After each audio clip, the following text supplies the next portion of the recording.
5 suspects, dont des membres de la famille, sont arrêtés pour avoir traité une femme comme un animal, l'ayant retenue captive, affamée et tiré dessus avec un pistolet à plomb pendant des mois. La police a trouvé la femme menottée à un appareil de musculation dehors. Les pompiers ont dû couper les menottes pour la libérer. Elle était nue de la taille jusqu'en bas. Ces allégations sont choquantes, tout comme ce que les suspects auraient dit aux enquêteurs sur les raisons de leurs actes envers quelqu'un qu'ils considéraient comme un ami de longue date. Nous suivons l'affaire présentée par Law & Crime. Je suis Chris Stewart.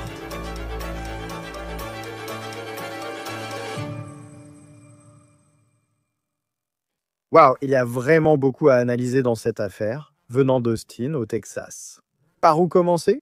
Eh bien, la police affirme que tout a commencé jeudi avec une scène devant une maison qui est vraiment difficile à croire.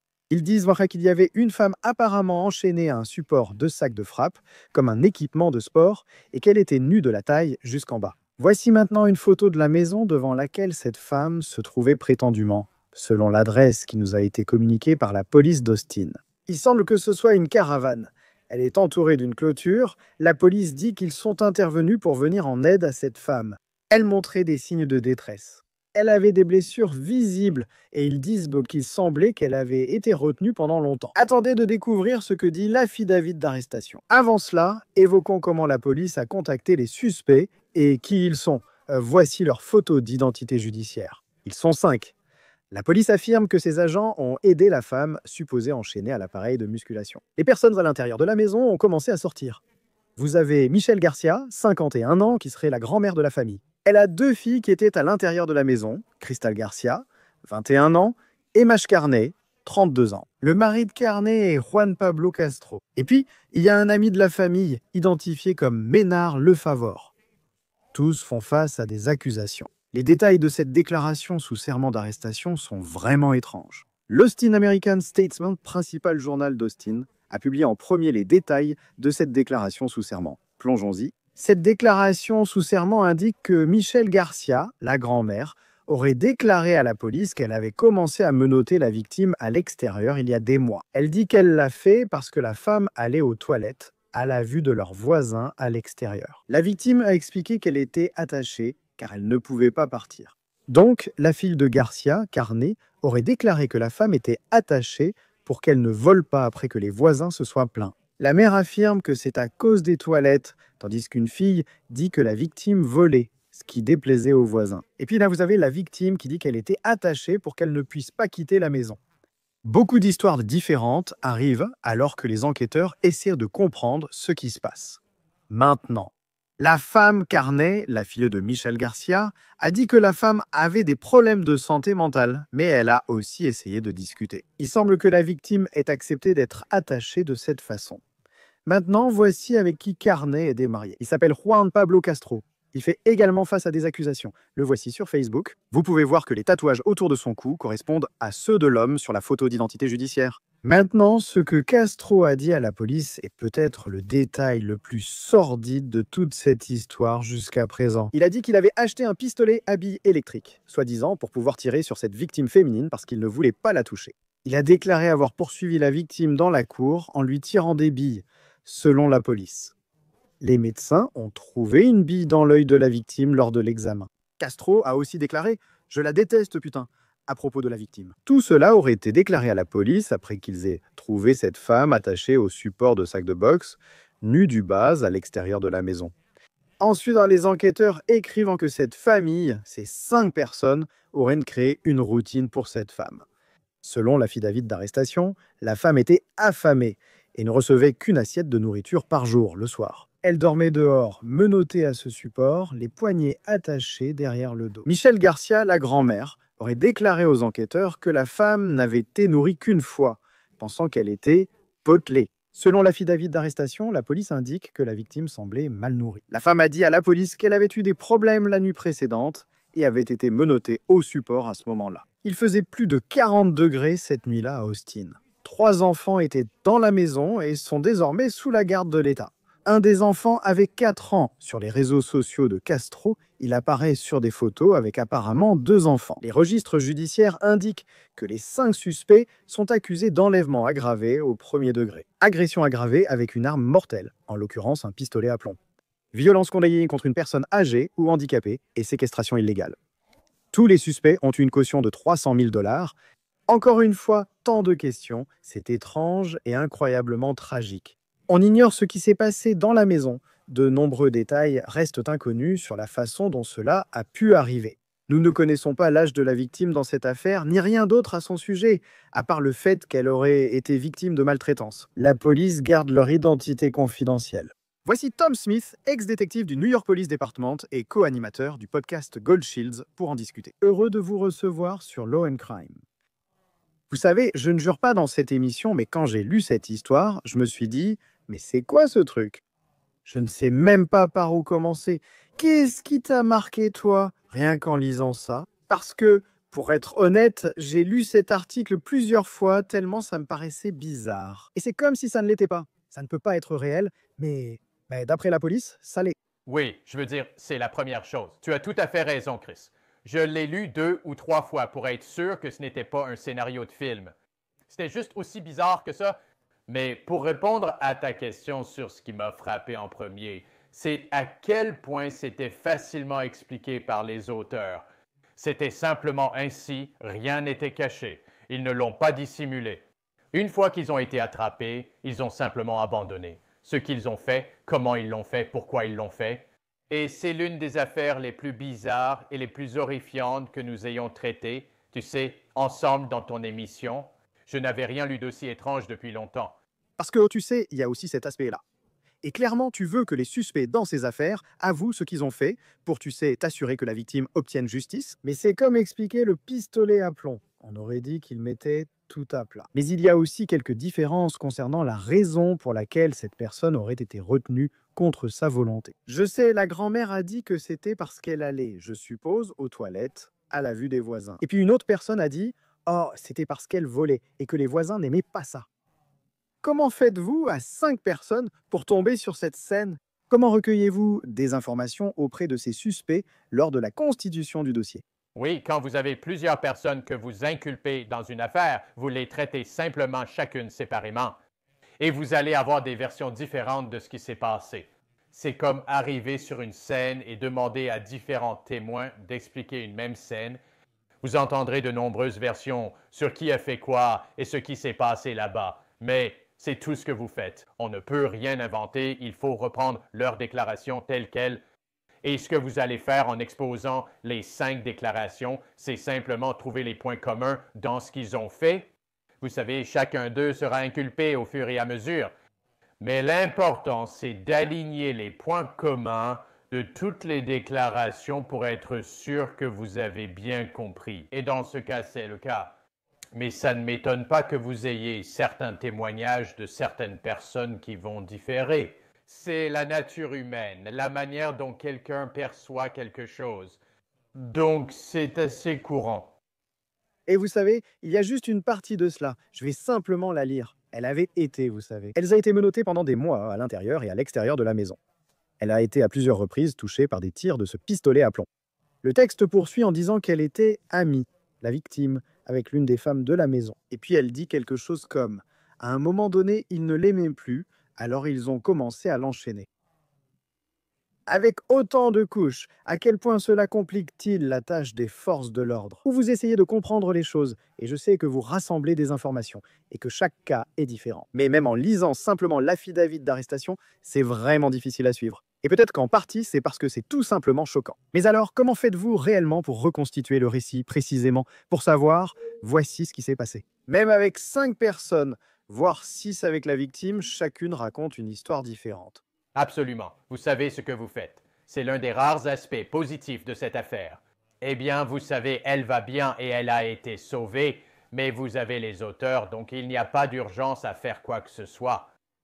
Vous les avez. Maintenant, avancez méthodiquement en établissant une chronologie. C'est l'une des premières choses qu'ils vont faire. Quand cela a-t-il commencé? Où est le milieu? Comment cela s'est-il terminé?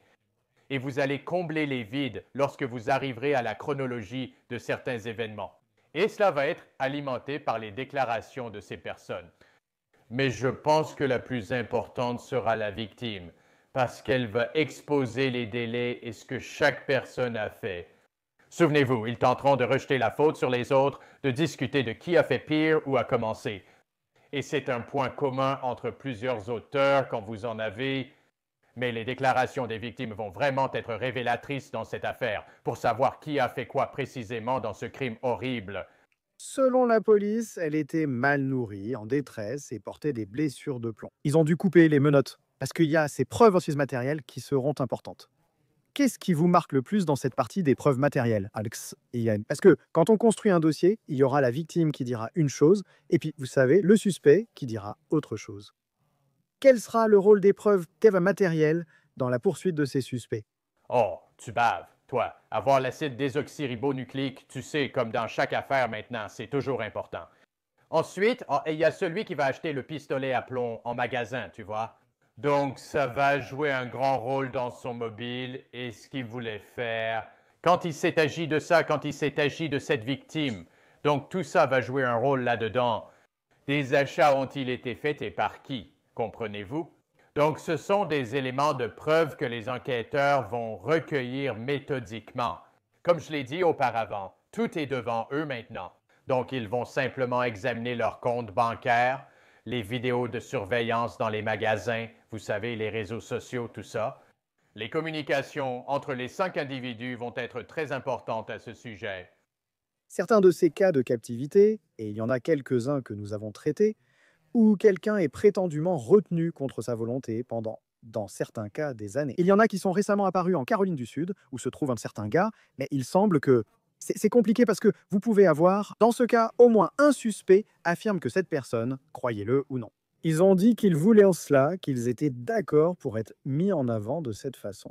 Et nous ne connaissons pas l'âge de la victime, mais en supposant que cette victime ait plus de 21 ans, je suppose. Comment savez-vous s'il y a une quelconque preuve qu'à un moment donné, ils étaient un participant consentant dans cette affaire, et je n'arrive pas à imaginer qu'ils l'aient été. Mais s'ils sont adultes, comment cela complique-t-il la façon dont certaines de ces poursuites peuvent se dérouler? Vu de l'extérieur, en lisant cela, c'est assez clair sur ce qui s'est passé. Oui, écoutez, dès qu'il y a une victime, certains auteurs la blâment. Ça va arriver dans tous les cas, ceux dont toi et moi avons parlé et d'autres dont nous avons discuté. Mais ça va continuer et l'équipe de défense va faire son travail. Ils vont défendre leur client et essayer de rejeter la faute sur la victime en disant qu'elle a eu un rôle là-dedans.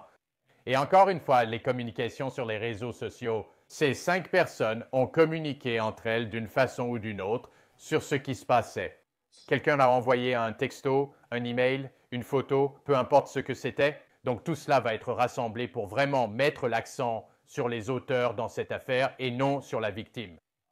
La seule chose qui m'a encore frappé, c'est où est la famille de cette victime? Oui, Où était-il? Vous savez, quelqu'un est soi-disant porté disparu maintenant? Et si on se fie aux déclarations de la victime, qu'elle s'y rendait souvent, je pense qu'un de ses membres de la famille le savait aussi. Vous savez, donc c'était aussi un autre élément important sur la façon dont quelqu'un disparaît. Personne ne frappe à aucune porte pendant des mois pour chercher quelqu'un. eh bien, et l'autre aspect aussi, c'est que, d'après l'affidavit et les rapports des médias, les voisins sont beaucoup mentionnés, du genre « Ah, nous ne savions pas, vous voyez. Nous l'avons enchaînée parce qu'elle allait aux toilettes et que les voisins n'aimaient pas ça. » Oh, elle volait, et les voisins n'aimaient pas ça. À quel point serais-tu agressif? Et bien sûr, tu as besoin des voisins, parfois comme témoins.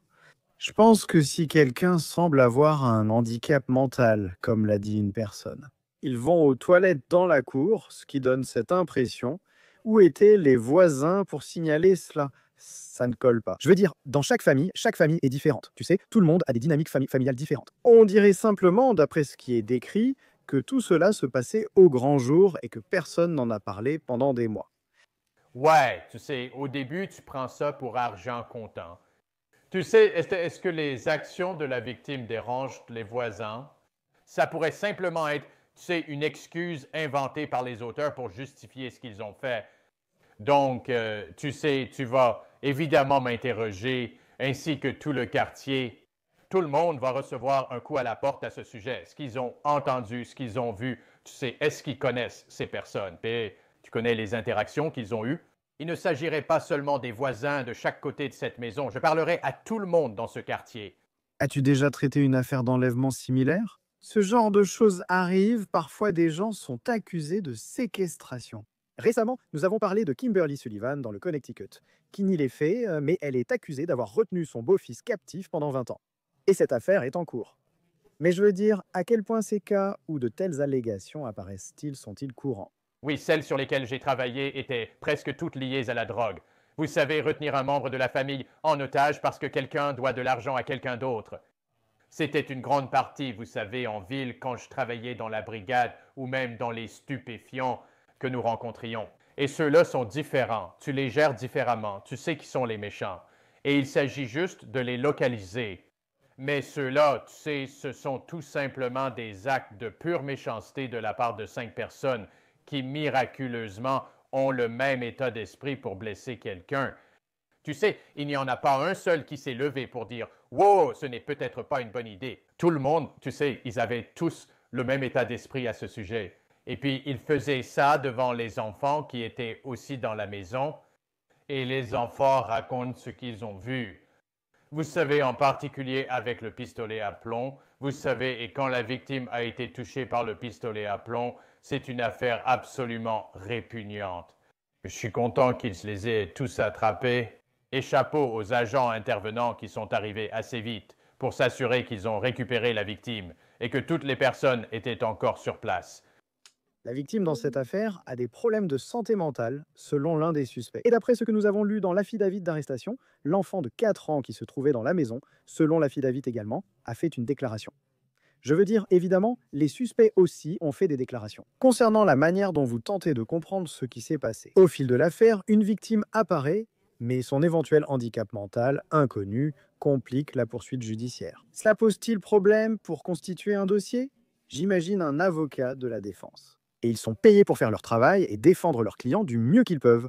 Ils pourraient utiliser cela pour dire, par exemple, eh bien en fait, elle était d'accord avec ça, elle ne l'était pas. Vous savez, je peux imaginer ce genre d'argument être avancé au tribunal. Comment répondez-vous à cela lorsque vous êtes dans les forces de l'ordre ou au sein du parquet? Oui, eh bien, le parquet doit vraiment faire un excellent travail en faisant intervenir les bonnes personnes dans le domaine de la santé mentale pour l'interroger, passer en revue chaque étape et vraiment évaluer le niveau de santé mentale auquel elle est confrontée. Ça va jouer un rôle important, comme je l'ai dit plus tôt, et tu viens de le dire aussi, Chris. L'équipe de la défense a un travail à faire et elle va s'y prendre par tous les moyens possibles. Et les avocats de la défense ne sont pas, tu sais, soumis aux mêmes limites morales que toi et moi. Ils vont s'en prendre à la victime autant qu'ils le peuvent. Mais ce sera au procureur de décider, de faire d'elle un témoin solide, même avec les difficultés qu'elle pourrait avoir, mais en s'assurant qu'elle savait tout ce qui se passait à ce moment-là.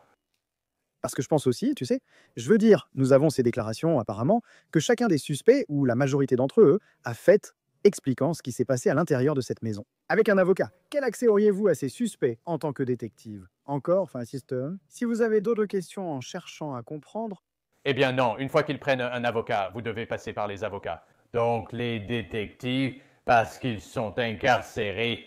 Avec le procureur, il s'assoirait avec les avocats des auteurs et filtrerait toutes les questions que vous avez. Tous les accords qui veulent être conclus, qui va trahir qui. Et cela va arriver, vous savez, ces accords vont être faits. Savez-vous qui a le moins interagi avec cette personne? Cela peut apporter un témoignage supplémentaire contre ceux qui l'ont vraiment planifié ou qui l'ont encore plus maltraité. Ces discussions vont continuer et feront sans aucun doute partie de cette poursuite. et travailler dans les forces de l'ordre. Je veux dire, on voit des choses qui sont très difficiles à se voir, pour dire le moins, des choses que l'on sait. Même si vous avez fait ce travail pendant longtemps. J'imagine simplement cette scène, que ce soit pour les pompiers qui sont arrivés, même les voisins, les membres des forces de l'ordre, cette femme qui aurait été enchaînée à un appareil de musculation, nue de la taille jusqu'en bas, et qui avait subi ce type de maltraitance. Comment gère-t-on le fait de voir quelque chose d'aussi perturbant? Mais aussi réussir à compartimenter, interroger 5 suspects et comprendre la situation. Oui, c'est pour ça que les forces de l'ordre représentent un défi mental autant qu'un défi physique. Car quoi qu'il arrive, tu ne peux oublier ce que tu as vu. Ça va rester gravé dans ton esprit et tu ne l'oublieras jamais. Mais tu dois alors prendre du recul, respirer profondément et comprendre le travail que tu dois accomplir. Et c'est la poursuite réussie de ces personnes, les interrogatoires à mener et la collecte de preuves à effectuer. Tu peux être choqué un moment avant et même après, mais au milieu, tu as un travail à faire et ils le feront. Oui, c'est vraiment une affaire choquante venant du Texas. J'ai encore tellement de questions, donc on verra ce qui se passera ensuite. Le détective retraité du New York Police Department Tom Smith, co-animateur du podcast Gold Shields. C'est toujours un plaisir de vous avoir sur Law and Crime. Merci d'être avec nous. Merci Chris, toujours un plaisir. C'était On the Case sur Law and Crime. Abonnez-vous sur YouTube et Spotify. Je suis Chris Stewart. Nous vous retrouverons la prochaine fois.